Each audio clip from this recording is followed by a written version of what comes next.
Salut tout le monde, j'espère que vous allez bien. Je suis très très heureuse de vous retrouver pour ce podcast tout particulier.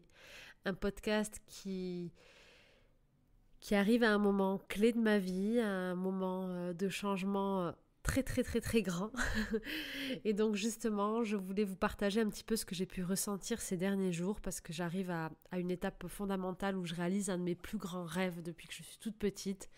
Et j'ai eu des montées d'énergie très très fortes avant de valider tout ça. J'ai eu beaucoup de doutes, une phase de j'y vais pas, de peur, dans quoi je m'engage, etc.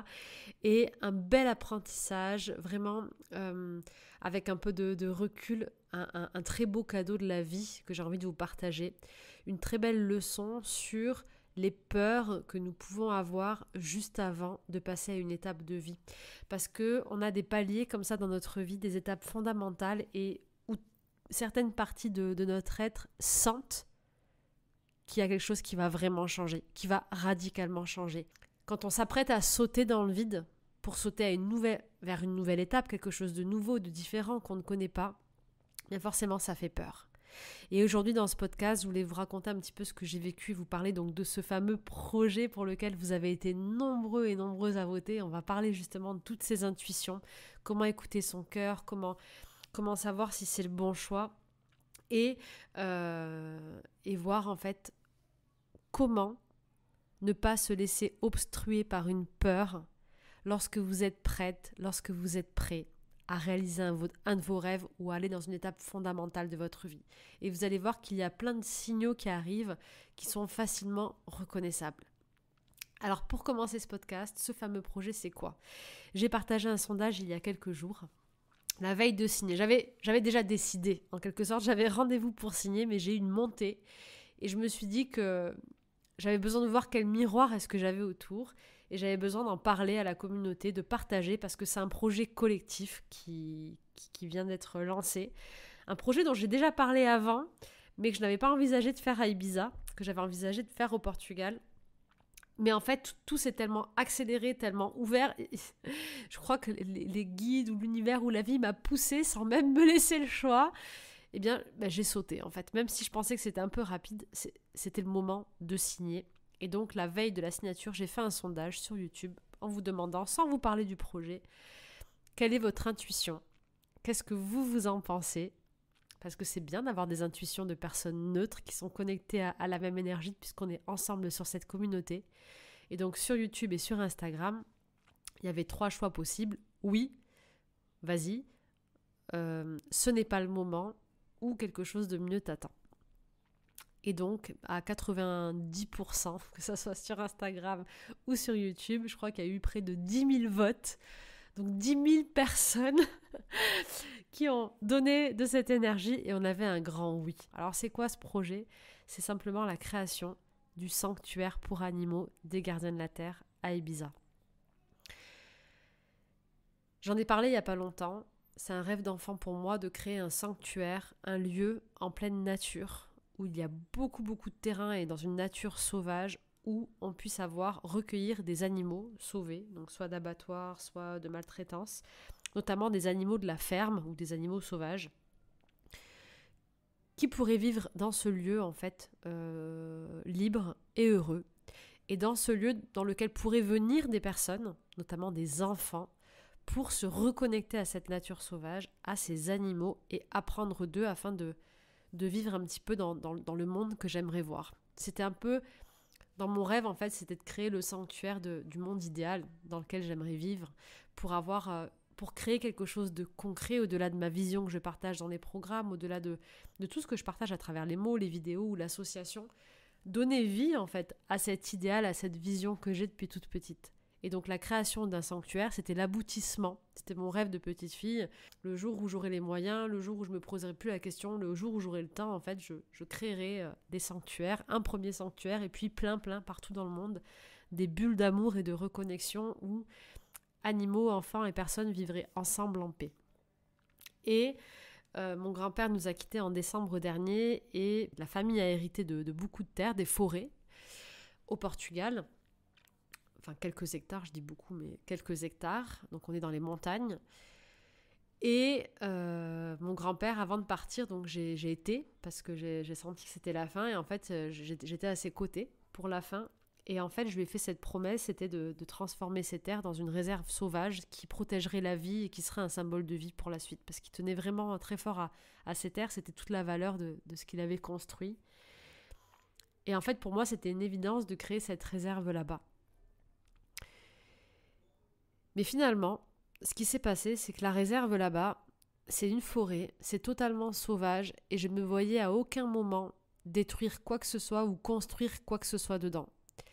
Et en fait, il y a tellement au Portugal d'animaux sauvages, on a des grands cerfs ibériques, des sangliers et plein d'animaux dans ces forêts de pins, d'eucalyptus. On a tellement d'animaux sauvages en fait que pour moi, ce terrain-là, quand au début je cherchais comment faire le sanctuaire, il n'était pas question en fait de détruire cette nature sauvage. Je voulais vraiment garder en fait un maximum de forêt pour que ces animaux qui sont chassés à beaucoup d'endroits, notamment par des Portugais, des Espagnols, qui créent des grands enclos à chasse.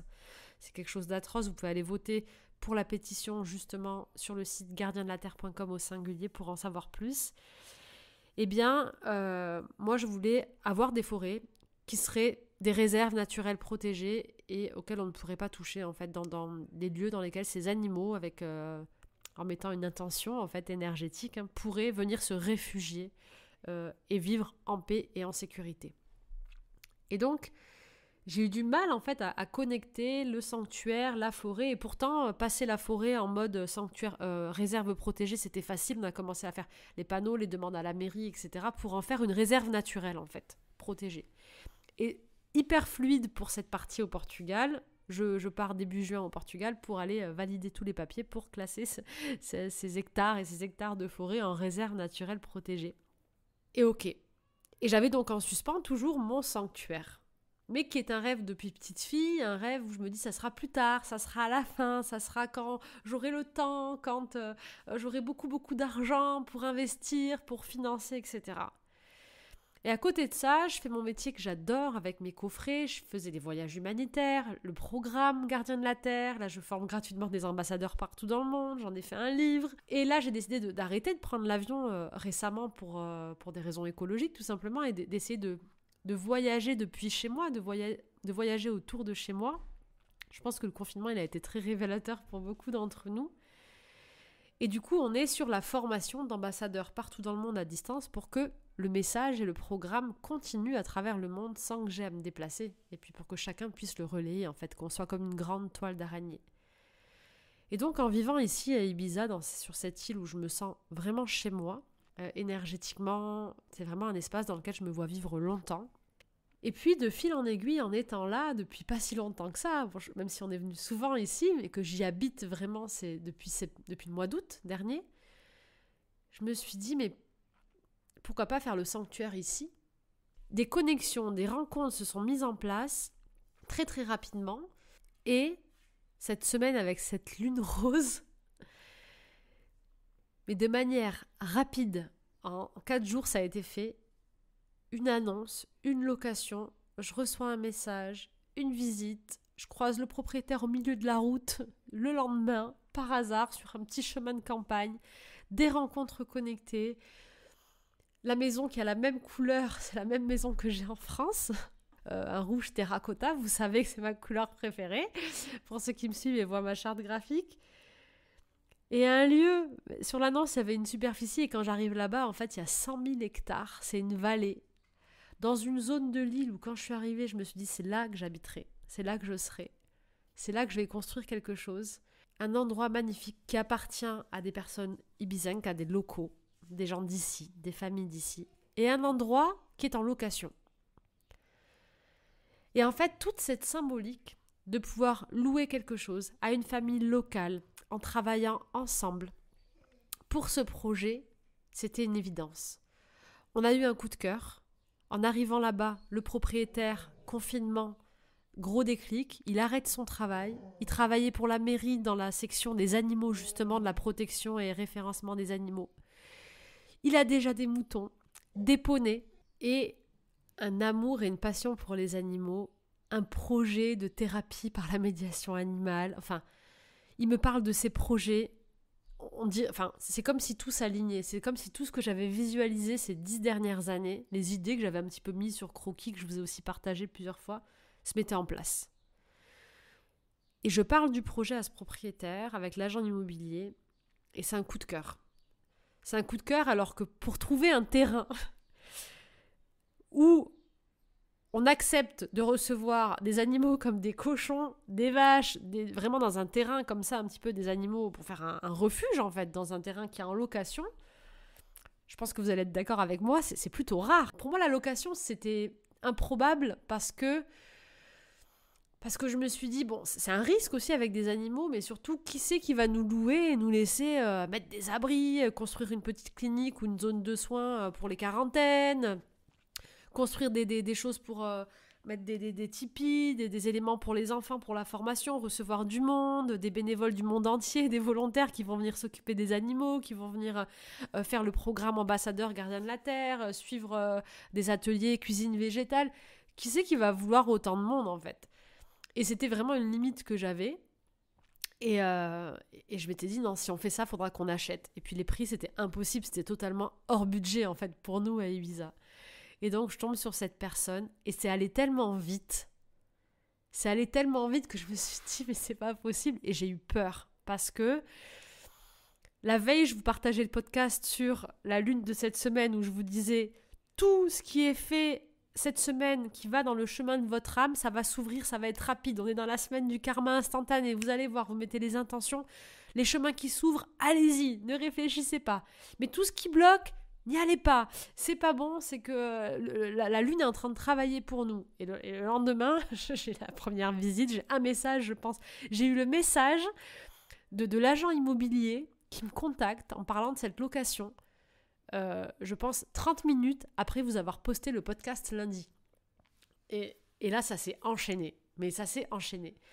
Et je me suis dit, Steph, tu partages des conseils et des énergies, tu le vis, mais là, on te demande d'avoir confiance et d'aller jusqu'au bout de ce que tu partages. Parce que je ne me vois pas une seconde partager quelque chose et ne pas le faire moi-même. Tout ce que je partage, je le fais. J'essaye vraiment d'incarner ce que je dis. Et bref, tout s'est enchaîné. J'ai dit, ok, on réserve. Alors, comme c'est un gros projet, comme c'est une location, ici, ça se fait beaucoup. On réserve sur 1 an, voilà, pour avoir un meilleur prix. Donc, on paye 1 an d'avance. C'est un bail de long terme, 5 ans renouvelable, puisqu'il veut louer pour des années et des années, il ne compte pas récupérer cette partie-là. On a un projet commun, donc il a toute une partie aussi du terrain, on va vraiment œuvrer ensemble, et ça, je trouve ça vraiment génial, de pouvoir faire ça avec une famille locale, en fait. Ma fille est venue visiter, elle est restée avec eux pour jouer avec leurs filles. C'était une évidence, depuis le début. Et j'ai dit, ok, je mets mes économies, on se lance pour 1 an et j'ai confiance, on va avoir des dons, on va réussir à amortir le loyer, on va avoir ce qu'il faut pour les animaux, on a des volontaires qui vont venir, des bénévoles, et c'était tellement fluide que j'ai été avec foi. Mais voilà, ce qui se passe, juste avant de changer de vie et de prendre des grandes décisions, c'est qu'on peut avoir des peurs. On peut avoir des peurs qui nous paralysent et des montées en fait. Vraiment, j'appelle ça une montée de terreur ou de peur, où c'est une espèce de blackout où on a l'impression que c'est pas le bon chemin. Comment dire ça ? C'est comme si on avait un mode programmé dans le cerveau, une partie qui nous dit non, pas du tout le bon chemin, erreur, tu te trompes. Et c'est comme si l'image qu'on projette de ce qui va se passer, c'est simplement du négatif, du risque, un danger. Ça, c'est notre partie intérieure qui veut nous protéger, une partie de nous qui a peur du changement, qui part un petit peu à l'aveuglette, qui va se jeter dans le vide, et qui établit la liste des risques en fait. Et aujourd'hui, je vais faire ce podcast vraiment. Donc je parle vraiment de gros projets importants et je vais vous décrire un petit peu la sensation que ça fait.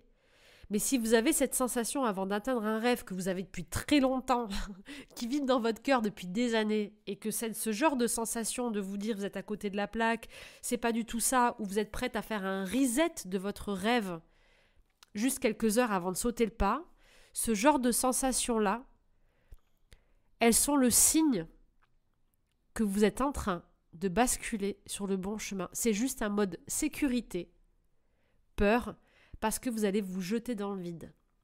Et je ne sais pas si vous vous souvenez, mais la veille d'aller en Afrique du Sud, où on faisait le reportage, où ça a été la première fois pour moi le programme en Afrique du Sud, c'était un moment clé de ma vie. Vous vous souvenez qu'ils m'ont refusé à l'embarquement et que je suis restée une nuit toute seule à l'hôtel alors que l'équipe, les caméras, tout le monde était parti et j'étais dans la même sensation que j'ai été avant-hier quand je vous ai fait le sondage. La même sensation de panique à bord.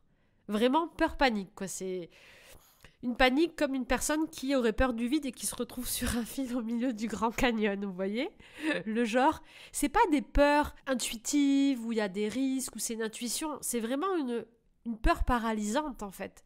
Mais quand c'est une peur paralysante comme ça, cela ne signifie pas que c'est pas le bon chemin. Bien au contraire. Et si je vous le dis, c'est parce que ces sensations-là, je les ai eues à chaque grande étape de mes plus grands rêves de ma vie. Je les ai eues quand j'ai signé avec mon éditeur la première fois.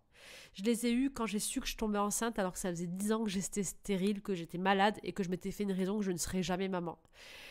Ça m'est arrivé avant d'aller en Afrique du Sud où ça a totalement transformé ma vie avec ce programme Gardien de la Terre.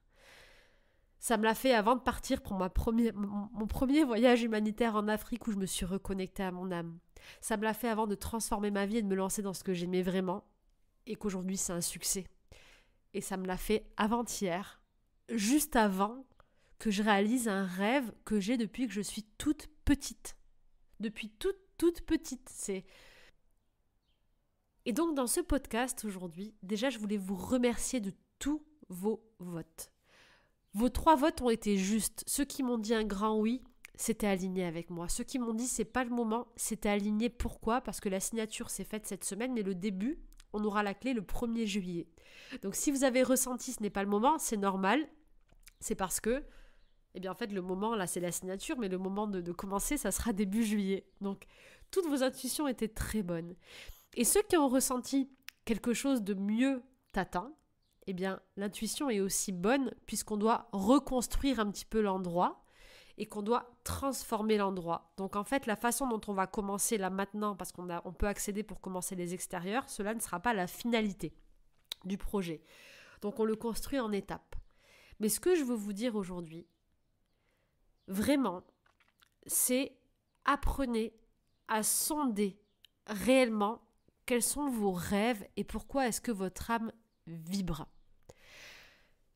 Essayez de vous reconnecter à votre corps et je vous ai fait les 2 dernières séances, elles sont vraiment sur ce thème. Écoutez les signaux de votre corps, de votre ventre, de vos tripes, de votre cœur, de vos muscles, comment est-ce que vous êtes détaché, relâché. Et vraiment, entraînez-vous à rentrer dans des états méditatifs ou d'instant présent où vous vous connectez à votre rêve pour réussir à sonder vraiment ce qui est un vrai rêve pour vous en accord avec votre âme et un projet qui n'est pas forcément bon. Et donc là, je vais continuer sur la partie intuition parce que finalement, on parle d'intuition, mais on a toujours 2 voix dans la tête. 2 ou même plusieurs. On a celle qui va nous dire oui, celle qui va nous dire non. Celle qui va nous dire oui, peut-être, mais... Comment est-ce qu'on reconnaît la bonne ? Est-ce qu'il y a une bonne intuition ? Tous les choix sont bons. Ce message, il est important, je vais vous le faire partager aujourd'hui. Tous les choix que vous allez prendre sont bons. Parce qu'en réalité, tous les chemins nous ramènent toujours à notre destinée. Et si vous avez fait un choix, c'est que vous deviez le faire. C'est que ça devait se passer comme ça. Tout ce que vous allez décider ou choisir, ça sera le bon choix. Je vous invite vraiment à essayer d'avancer avec cette philosophie parce qu'on peut avoir peur de regretter, on peut avoir peur de perdre, on peut avoir peur de se tromper. Mais la vérité en laquelle je crois, et elle m'est vraiment propre, c'est que le seul moyen de savoir si un choix est bon, c'est de foncer, c'est d'essayer, c'est de pratiquer. Et je crois que c'est ma philosophie de vie depuis toujours, c'est ce qui fait que j'ai fait 1 million de choses et c'est ce qui fait que j'ai réussi à dessiner réellement ce qui est fait pour moi parce que j'ai testé beaucoup de choses.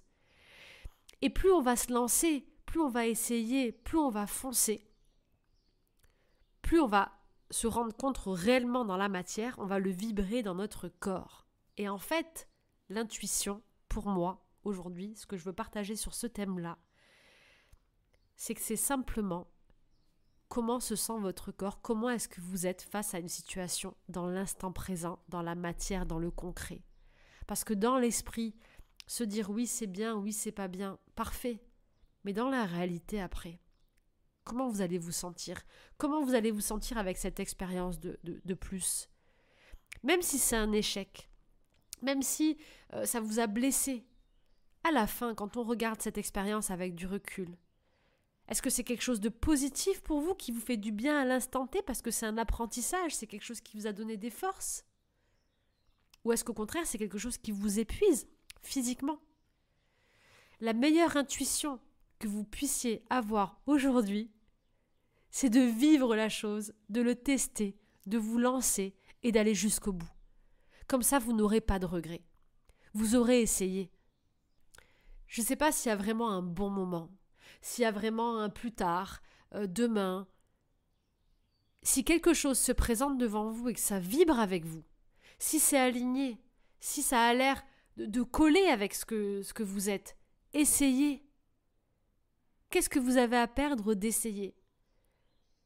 C'est en essayant que j'aurai toutes mes réponses. C'est en essayant, en me lançant, que je vais apprendre, que je vais perfectionner mon projet, que je vais perfectionner mon idée, que je vais la peaufiner. Parce que mon idée quand j'étais petite, d'avoir une ferme sanctuaire, elle n'est pas la même qu'aujourd'hui. Elle n'est pas la même que la Stéphanie, qui a créé un programme éducatif, qui forme des ambassadeurs partout dans le monde, qui a fait du volontariat et des missions humanitaires partout dans le monde.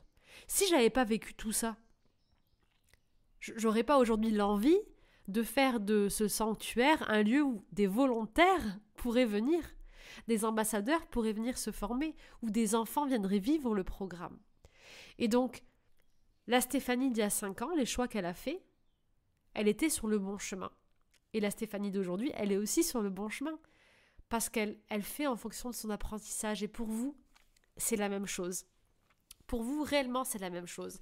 Si quelque chose vous attire, vous inspire, vibre en vous, que vous avez un intérêt, allez-y, testez-le. Mais avant de commencer quelque chose, demandez-vous si tout ce temps que vous allez consacrer à ce projet, sans être sûr que ça soit le bon ou pas le bon, parce qu'à la fin, vous êtes sur le bon chemin. Vous êtes sur une partie de votre vie où vous apprenez, donc vous êtes dans une phase d'apprentissage. Est-ce que ce temps-là, où vous allez vous lancer, faire quelque chose, ressentir cette joie, où vous allez pétiller, essayer, avoir cette énergie, est-ce qu'il n'est pas autant important que le résultat? Est-ce que ce bout de chemin sur lequel vous allez n'est pas le bonheur lui-même? Parce qu'il n'y a pas de bout du chemin en fait. Le bonheur n'est pas au bout du chemin, le bonheur c'est le chemin.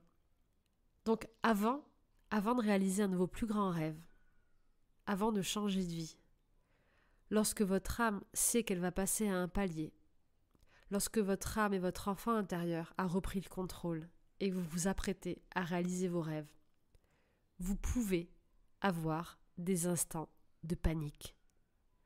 Comme l'instant de panique qu'on peut avoir dans l'avion au moment du décollage.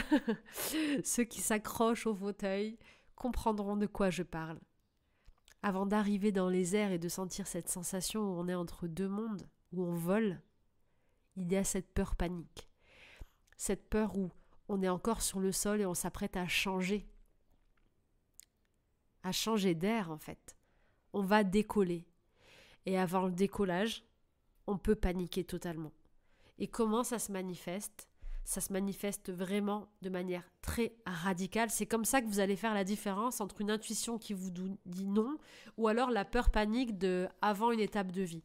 Parce que moi, dans mon expérience, et j'ai hâte d'avoir vos retours, vos commentaires et vos avis là-dessus, mais moi, comment ça s'est matérialisé?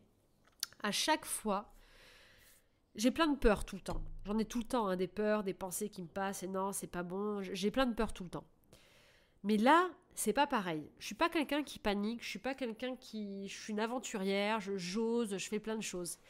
Mais là, c'est vraiment comme une peur panique qui me saisit. Je n'arrive pas à penser à autre chose.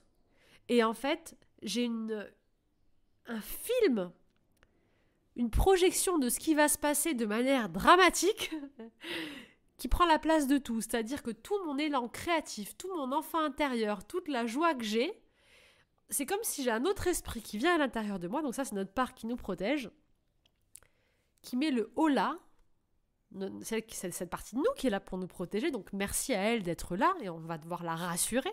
On va devoir communiquer avec elle. Et pour ça, il y a plein de séances sur la chaîne.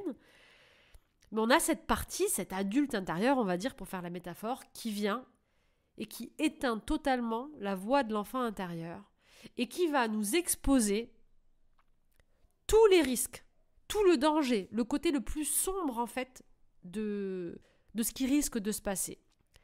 Et c'est là où vous voyez vraiment que c'est l'instinct de protection, que c'est cette partie vraiment reptilienne qui nous protège, parce que le raisonnement, il n'est même plus raisonné en fait. Il n'y a même plus de pour, de contre en fait. Là, c'est le blackout, c'est vraiment tout le négatif possible. Donc là, on sent un vrai déséquilibre dans notre tête, dans notre être intérieur, avec cette peur panique où, comme vous savez, comme cet instinct qu'on a, quand nous sommes des animaux, en cas de danger, notre corps, soit il se fige, soit on a toutes nos réserves qui sont utilisées pour être plus fort, pour pouvoir se défendre, soit pour pouvoir courir vite et s'échapper. Voilà.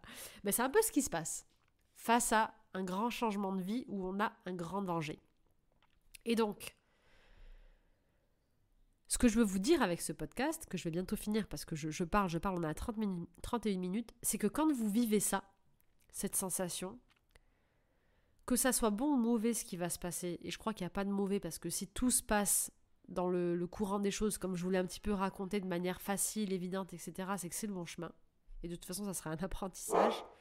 Mais cette réponse de votre corps, de votre esprit, de la peur, de la panique, et d'être prêt à tout abandonner au dernier moment, cela signifie que par ce projet, par ce pas que vous allez faire, cela va transformer radicalement votre vie. C'est un énorme changement qui s'annonce. Et donc juste pour ça, faites-le. Parce que juste pour ce signal qu'il y a un vrai changement qui se met en place, faites-le. Parce que tous les changements sont bénéfiques. Toute évolution est bénéfique. Tout changement nous amène à revenir à un point de vue, à apprendre du neuf, à avoir des nouveaux filtres, à avoir une nouvelle vision et à grandir. Nous sommes des êtres en mouvement. Nous sommes faits pour vivre des cycles, pour changer, pour nous renouveler en permanence. Et le cerveau, la psyché humaine, c'est réellement ça, c'est un cycle qui se perpétue. Et si on arrête le cycle, si on stagne en fait, on tombe dans des états de dépression, de tristesse, de manque de sens, de manque d'objectifs. Prenez cette vie comme un enfant qui a envie de s'amuser, qui a envie d'essayer, qui a envie de tester, qui a envie d'expérimenter la vie. Notre vie, c'est notre plus belle aventure. Alors, lancez-vous. Je vous annonce avec ce podcast donc officiellement que le sanctuaire des gardiens de la Terre est lancé. On aura les clés le 1er juillet, mais dès maintenant, on va commencer à installer tout ce qu'il faut pour les animaux. La maison sera vraiment la maison des gardiens de la Terre où pourront venir des volontaires, des bénévoles, les enfants pour les programmes. Vous pourrez faire 1 semaine, 15 jours, 1 mois, voire plusieurs mois de volontaring dans le sanctuaire pour soit vous occuper des animaux, soit animer le programme, soit vous former au programme, soit suivre des programmes d'alimentation végétale, ou soit tout simplement faire un voyage humanitaire ou de volontariat pour nous aider à construire, à améliorer pour tout ce qui est en lien avec les animaux. Toujours dans un respect de la nature et un respect de cet environnement. On veut vraiment faire des choses mobiles, aériennes, qui respectent en fait l'état sauvage de ce lieu. Donc si ça vous intéresse, vous pouvez dès maintenant envoyer un mail à contact@gardiendelaterre.com, gardien au singulier. Je vous enverrai les informations par mail très prochainement. Vous pouvez dès maintenant suivre la page Instagram Gardien de la Terre au singulier pour avoir des nouvelles, pour suivre les vidéos. Vous inscrire à la newsletter des Gardiens de la Terre sur notre site. Et bien sûr, si vous le souhaitez, pour nous aider, faire un don, 1 euro symbolique, 10 euros symboliques. On va en avoir besoin pour ce lieu merveilleux, pour pouvoir accueillir un maximum d'animaux, accueillir un maximum d'enfants, parce que je vous rappelle, pour ceux qui ne le savent pas, que tout est totalement gratuit, offert, fait de manière bénévole, depuis les formations aux enfants jusqu'aux livres qu'on distribue gratuitement. Et donc, c'est grâce à vos dons, c'est grâce à votre participation en fait que ces projets peuvent vraiment grandir. Donc ce sanctuaire est lancé. 1000 merci pour vos votes, pour vos partages.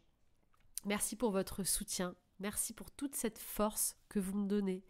Parce qu'avec votre présence, en fait, je ressens vraiment l'énergie de cette communauté que je veux créer depuis tellement longtemps autour de ce projet Gardien de la Terre, autour de ce projet Changer de vie pour changer le monde, qui est le nom de ma chaîne. Le fait que chacun œuvre au quotidien pour changer le monde et qu'ensemble, on soit en fait simplement ce changement. Et je trouve ça merveilleux. Alors merci de toute la force que vous me donnez. Et de toute la créativité que vous m'inspirez pour toutes les méditations, pour tous les coffrets qui sont d'ailleurs disponibles sur mon site internet. Je vous invite également à vous inscrire à ma newsletter sur mon site stephaniedordain.com. Le lien est juste sous la vidéo pour recevoir toutes les informations de ce qui se passe, de ce que je fais, des offres, des coffrets, des messages, des énergies, certaines semaines. Et surtout, tous ceux qui sont sur la newsletter ont toute l'année en fait des grosses réductions sur les coffrets audio pour vous accompagner. Donc, pensez à vous inscrire à la newsletter. Demain à Ibiza commence un deuxième programme des Gardiens de la Terre. Donc, je vais être toute la semaine avec les enfants.